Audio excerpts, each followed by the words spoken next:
My name is Tammy, a 39-year-old professional employed in the sales department of a trading company. From my college days, I've been drawn to leadership roles, adept at rallying people together. Presently, I oversee a team of subordinates, rivaling the seasoned male counterparts in sales achievements. I take immense pride in the unwavering support I receive from my female colleagues, bolstering my role as a dependable manager. Yet, returning home to my apartment after a taxing day, I find no one awaiting my arrival. Having parted ways with my husband of 17 years and chosen to live separately from my 15-year-old daughter, I now dwell in a freshly rented apartment, surrounded by yet-to-be unpacked boxes. Despite the chaos, I harbor no regrets. This marks the commencement of a fresh chapter in my life. Let me delve into why I've embarked on this new journey. In the past, I resided in an apartment alongside my husband, Bob, and our daughter, Rebecca. Bob, a former college classmate turned spouse, and I tied the knot after reconnecting post-graduation and dating for 2 years. Initially employed in the sales department of a printing company, Bob transitioned into a self-employed web designer, operating from the comforts of our home. Our daughter, Rebecca, is currently navigating her way through 8th grade.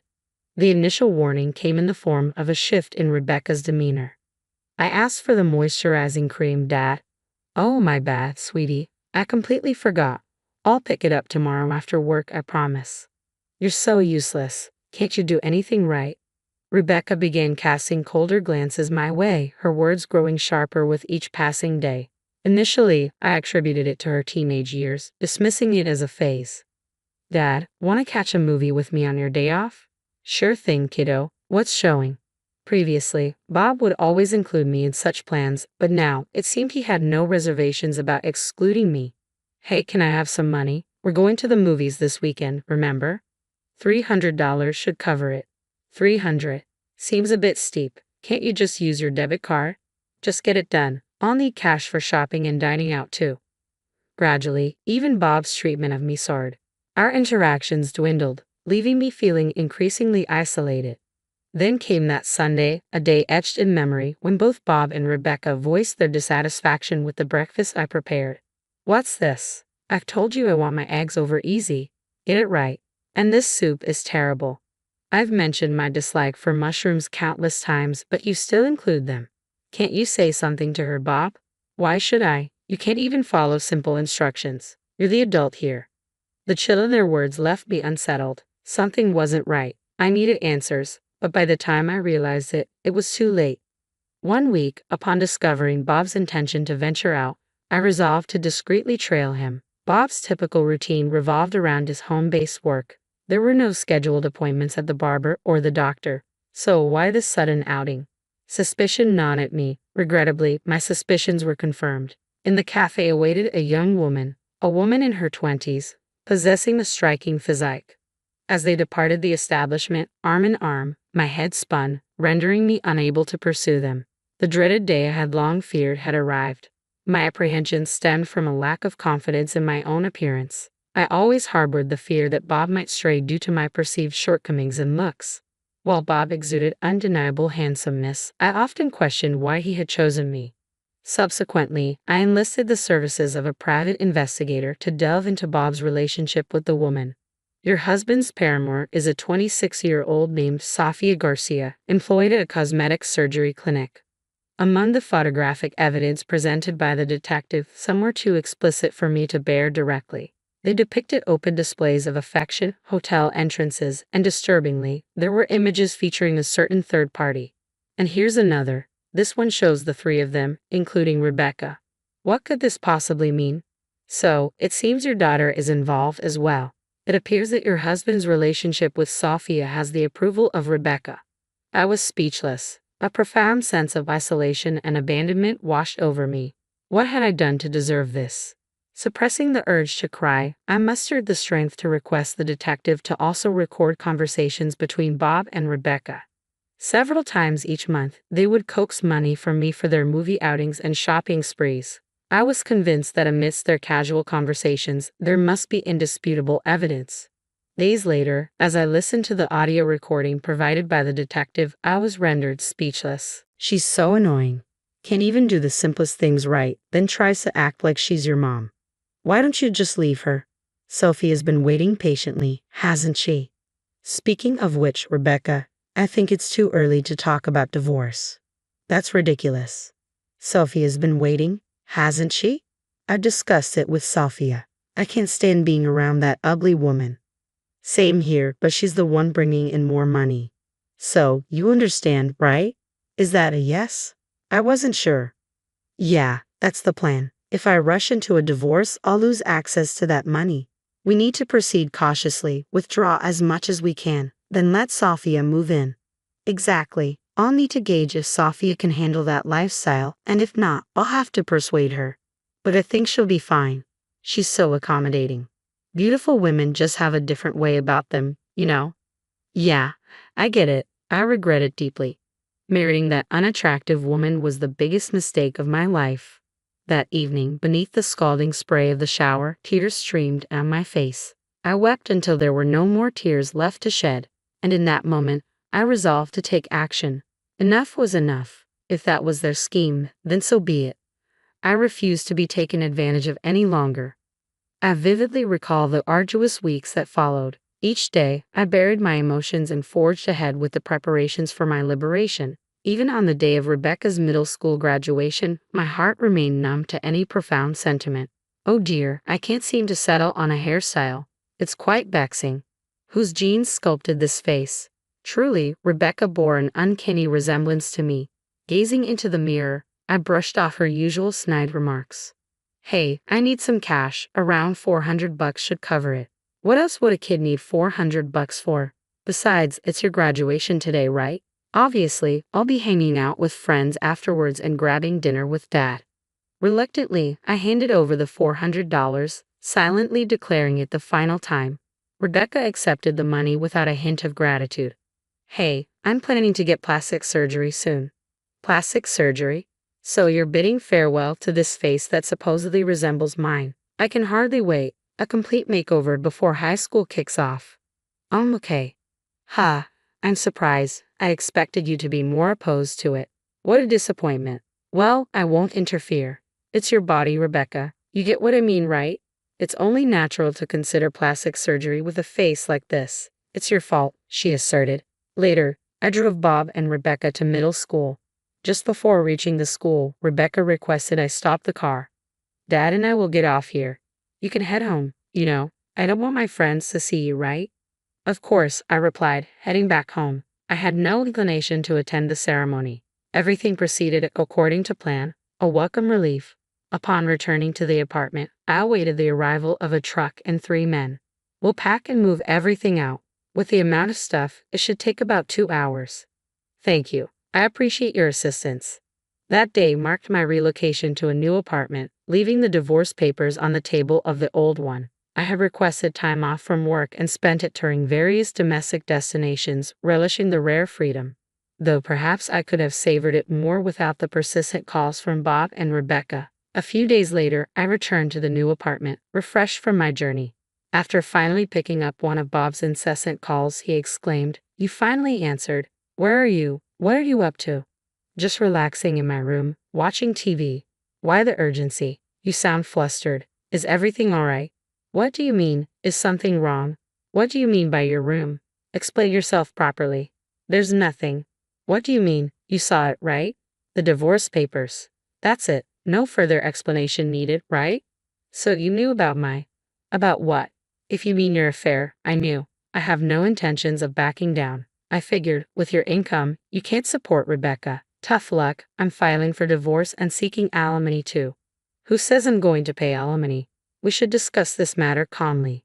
"Sure, you can bring Rebecca along or not. It doesn't matter to me." With no desire to continue the conversation, I abruptly ended the call, powered off my phone, and severed all contact. I chose the cab for our discussion, the very same one where I had first seen Bob meeting with Sophia. But this time, only Bob showed up. There was no sign of Rebecca. She must be recovering from her plastic surgery. Poor girl. "Who's that with you?" I inquired.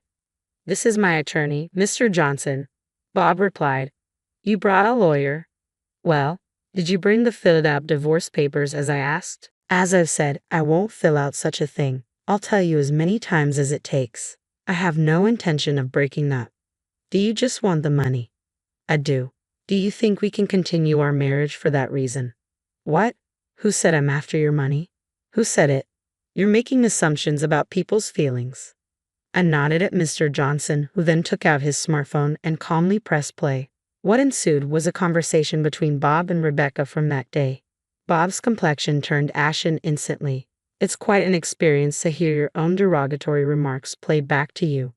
I don't want to breathe the same air as that ugly woman. If I carelessly break up with her, I won't be able to use the money. Bob's voice echoed through the cafe. No matter how many times I hear those words, they pierce straight through my heart.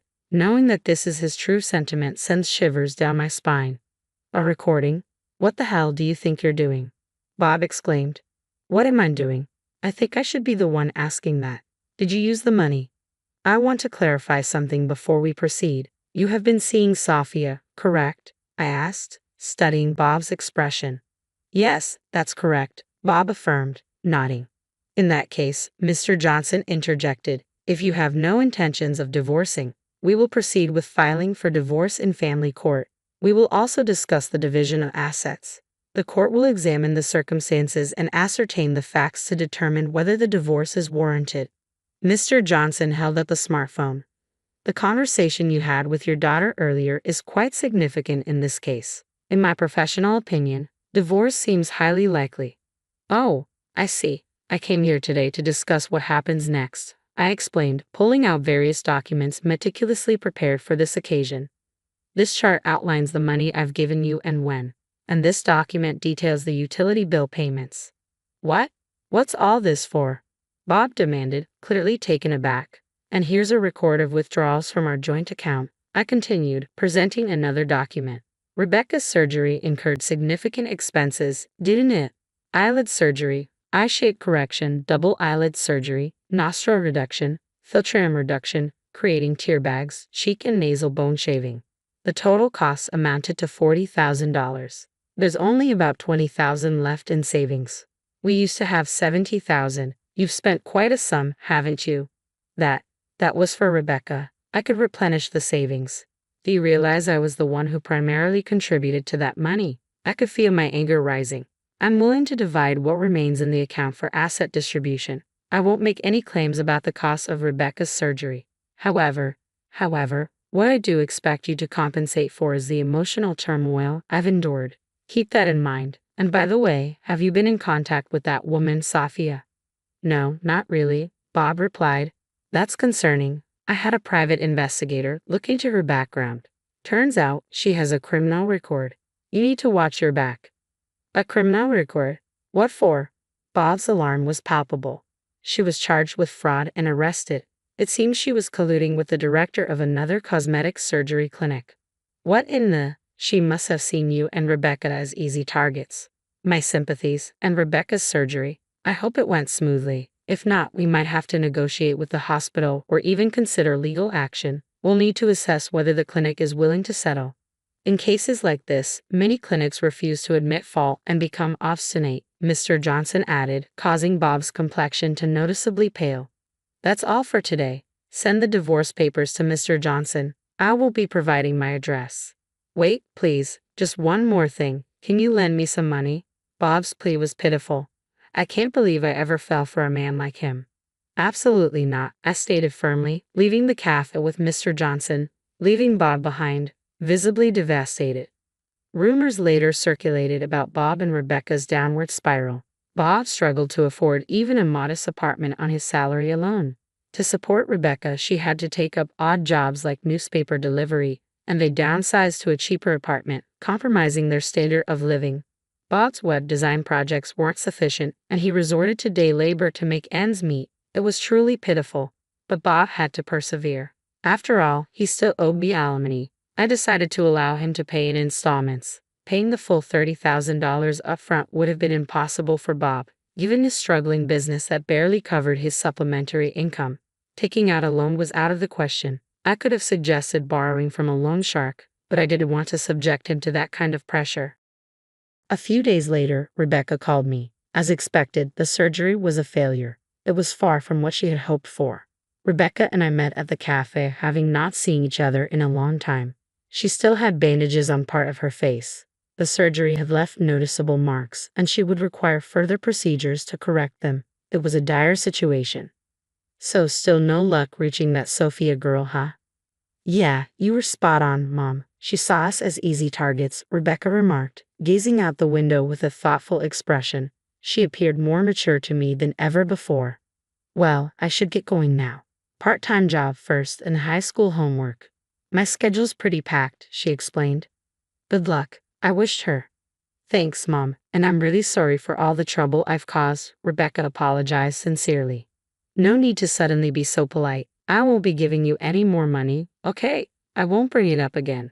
With a nod, Rebecca left the cafe, marking the beginning of where I am today. I have few regrets. I'm content with my current life. Rebecca is practically independent now, and I hold no lingering feelings for my ex-husband, who had little to offer besides his appearance. I saw him recently in town, covered in dirt, working in construction gear and a helmet. Did he always have such sorrowful eyes? He looked entirely different. I hardly recognized him. Making a living is challenging, and he deserved to face difficulties after squandering so much money. It's not all about looks. I truly believe that now. I'll continue to do my best just as I am. With the reset button pressed on my life, the future appears brighter than ever before.